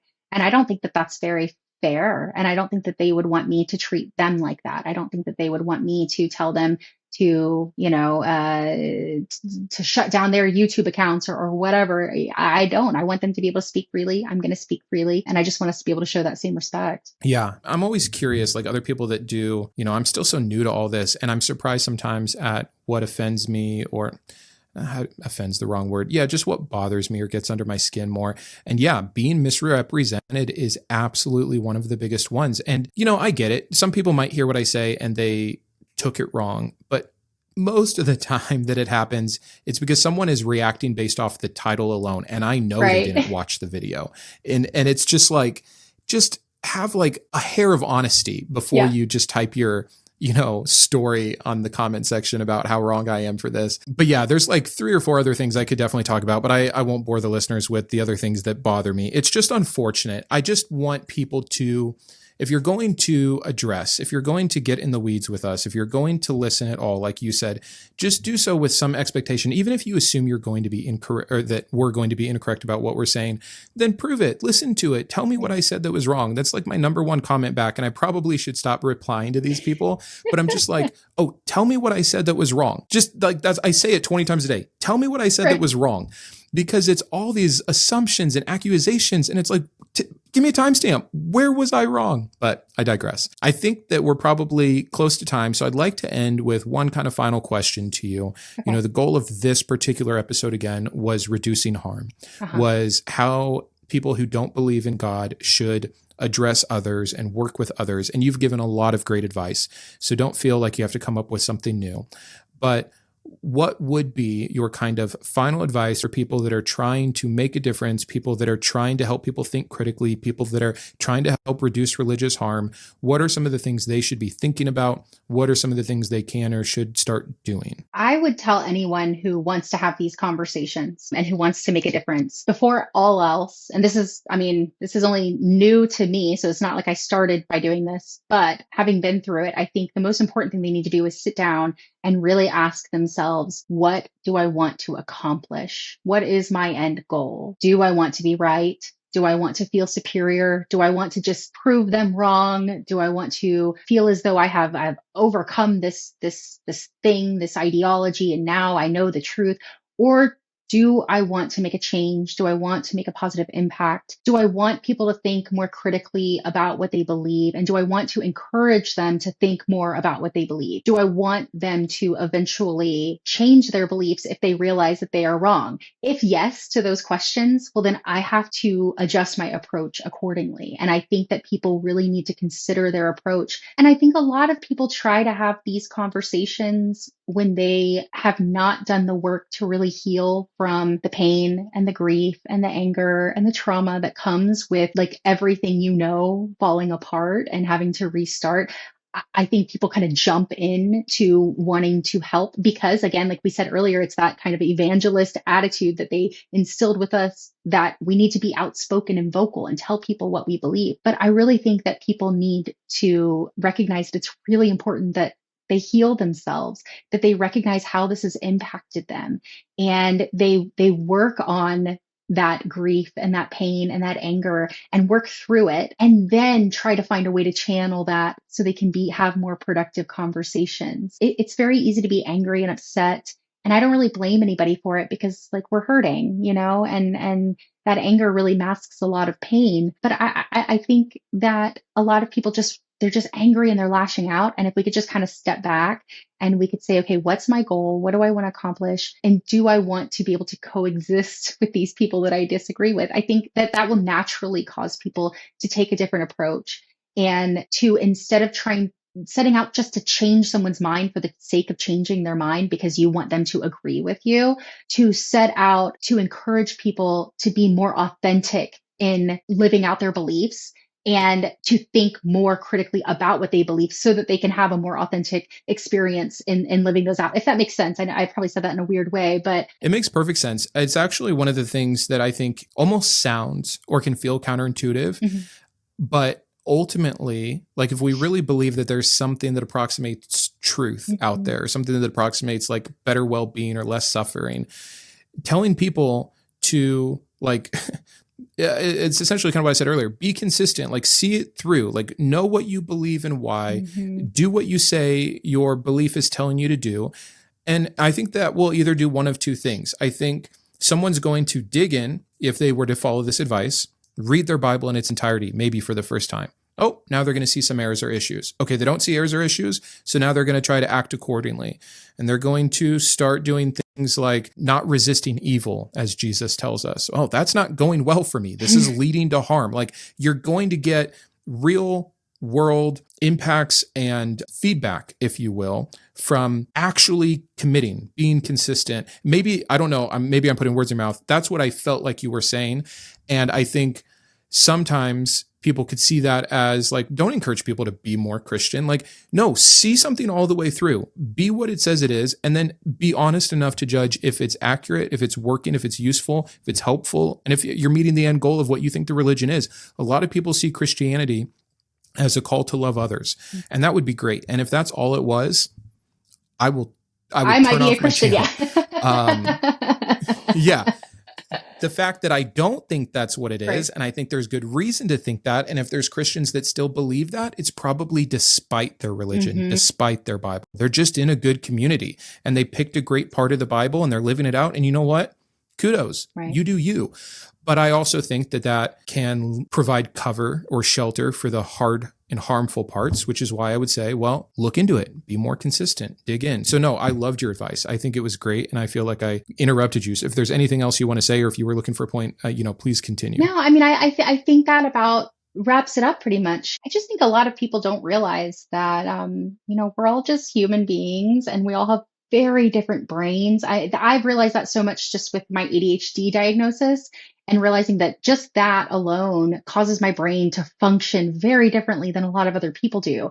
And that's just one, little diagnosis. There are so many different ways that the brains work. Everybody has their own unique individual experiences. No two people's brains are the same. We're all so very unique. We come from different backgrounds and upbringings and different experiences that shape us. I think that gets lost a lot in these conversations, that we're forgetting that we're like dealing with very unique individual human beings, and there's not a blanket solution. There is not a blanket way to change people's minds or to convince people of one thing or another.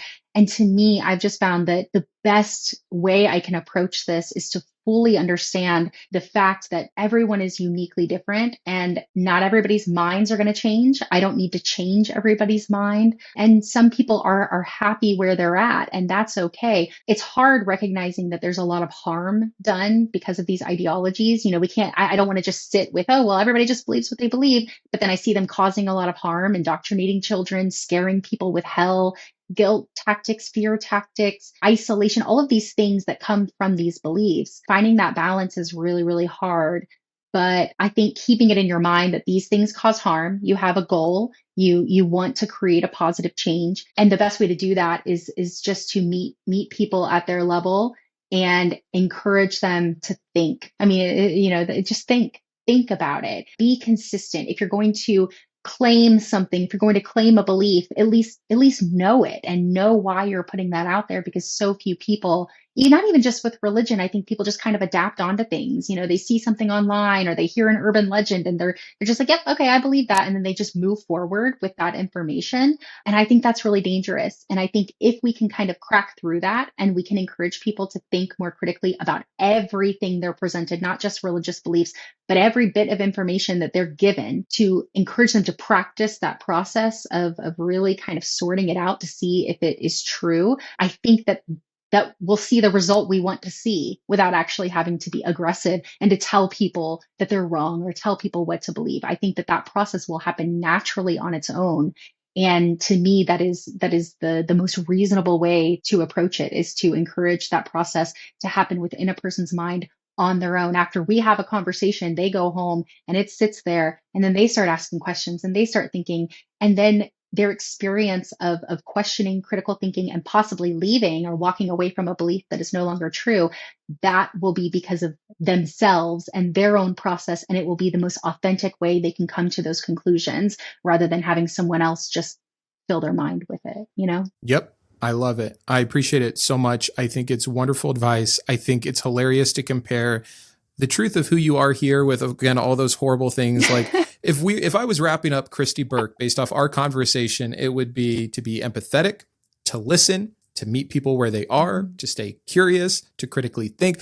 Oh no, you're the devil. It's not the devil. For those things. Like, it's so crazy. So thank you. Thank you for your awareness. Thank you for your voice here in this space. Thanks for meeting with me today and discussing this. It's one of the topics that's most near and dear to my heart. So I was really excited to talk to you about it specifically. And yeah, I had a wonderful time. Me Thanks too. so much for being here. This was so great. And I think a lot of people will get a lot out of this. And like, I could probably do this for hours. I mean, I think this is just so fun to talk about. So yeah, I really appreciate you having me on and doing this. I think it's really important. Awesome. Well, it was a pleasure having you. And until next time. Thanks.